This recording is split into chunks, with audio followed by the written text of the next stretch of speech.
welcome back to a chapter day. Happy Tuesday. And I want to make a correction before I even get into the reading for today.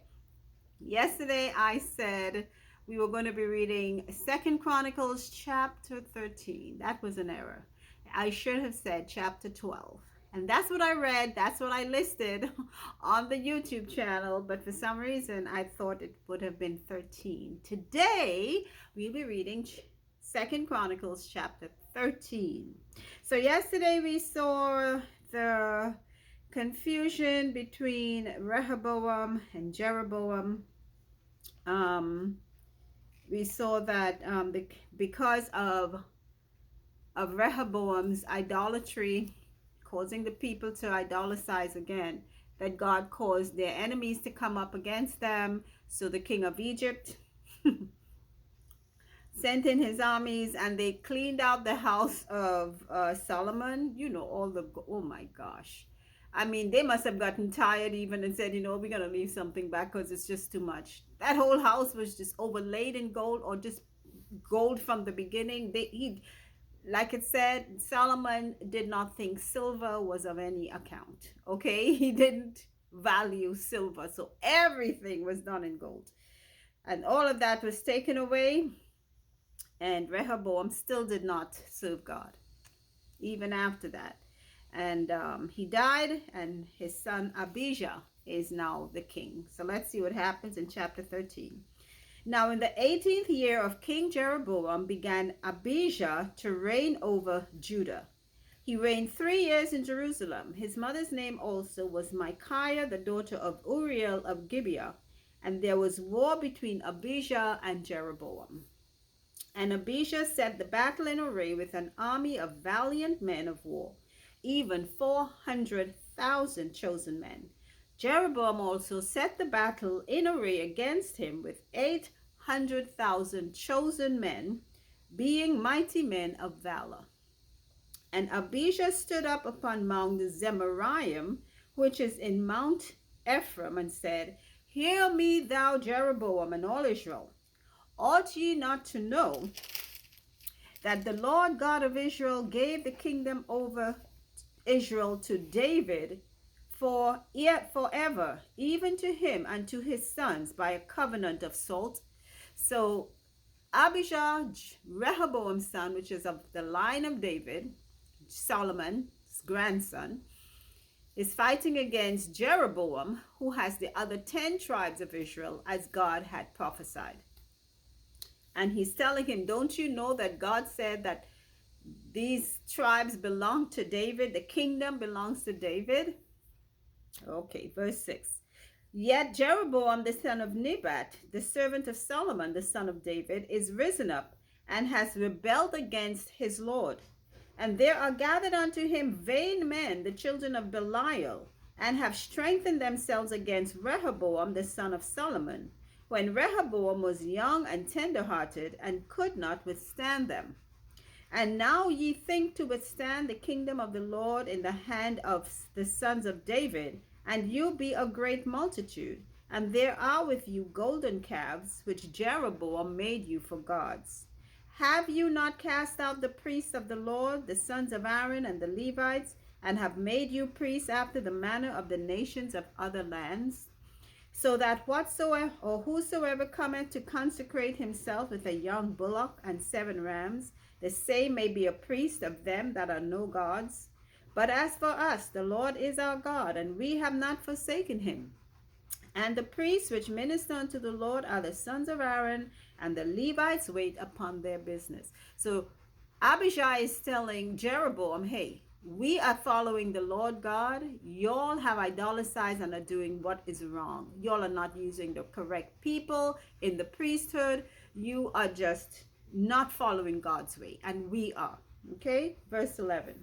And they burn unto the Lord every morning and every evening burnt sacrifices and sweet incense. The shewbread also set they in array upon the pure table, and the candlestick of gold with the lamps thereof, to burn every evening. For we keep the charge of the Lord our God, but you have forsaken him.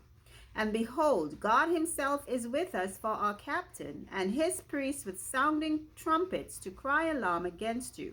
O children of Israel, fight ye not against the Lord God of your fathers, for you shall not prosper. But Jeroboam caused an ambushment to come about behind them. So they were before Judah, and the ambushment was behind them. And when Judah looked back, behold, the battle was before and behind, and they cried unto the Lord, and the priests sounded with the trumpets. Then the men of Judah gave a shout, and as the men of Judah shouted, it came to pass that God smote Jeroboam and all Israel before Abijah and Judah. I tell you something. Sometimes people are pretending to walk with God, and they're doing all the things that that we could see that they look good in the eyes of the people, like they are following God. But God knows the heart, and God sees what we do. We are so foolish to think to ourselves, well, nobody's seeing me, so I'm good. Once we fear people more than we fear God. That's what happens. So you're committing all your evil behind four walls, and then you're showing, trying to show people, hey, I'm a good person, I'm worshiping God, I'm saying God, I'm holding a Bible in my hand. Hey, so does the devil. Okay. All right. And this is exactly what happened here. So when Abijah told them, hey, y'all are not doing the right thing, we are the ones that are following God in the right way. So the children of Israel came up behind them from Jeroboam's side to ambush them, and they called out to God. And I'm telling you, we as children of God have to know how to call out to God, and when to call out to God, and trust. And this is what they did. And God caused, as it here, God delivered them into the hands. Okay, verse 16. And the children of Israel fled before Judah, and God delivered them into their hand. And Abijah and his people slew them with a great slaughter. So there fell down slain of Israel 500,000 chosen men. Wow. Thus the children of Israel were brought under at that time, and the children of Judah prevailed, because they relied upon the Lord God of their fathers. Does that sound like something we should be doing today? Yes. Verse 19. And Abijah pursued after Jeroboam and took cities from him, Bethel with the towns thereof, and Jeshanah with the towns thereof, and Ephron with the towns thereof. Neither did Jeroboam recover strength again in the days of Abijah, and the Lord struck him, and he died. But Abijah waxed mighty and married 14 wives, and begat 22 sons and 16 daughters. And the rest of the acts of Abijah and his ways and his sayings are written in the story of the prophet Iddo. You know what? God honors our worship. He honors our dedication. He honors our walking with him. When we stray from God, to me, you know what? I think idolatry must be the worst sin. That I shouldn't say the worst sin, but it's an abomination. It's such an abomination in the eyes of God. Idolatry. That's why the first commandment, don't have other gods before me. Don't have other gods before me. Don't have other gods before me. And that transcends across all of the commandments. Don't have other gods before me. When you start putting other gods before God, you are just denying God's authority. That's what you're doing.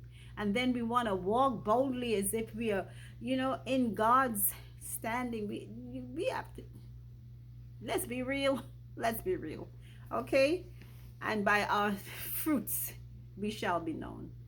Okay. That's the end of our reading of chapter 13 of 2 Chronicles.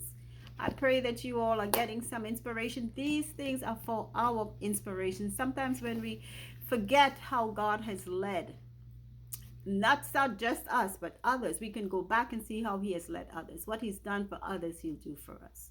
So keep on trusting, keep on listening. Remember, that's how faith comes. Until our next reading, take care. Bye.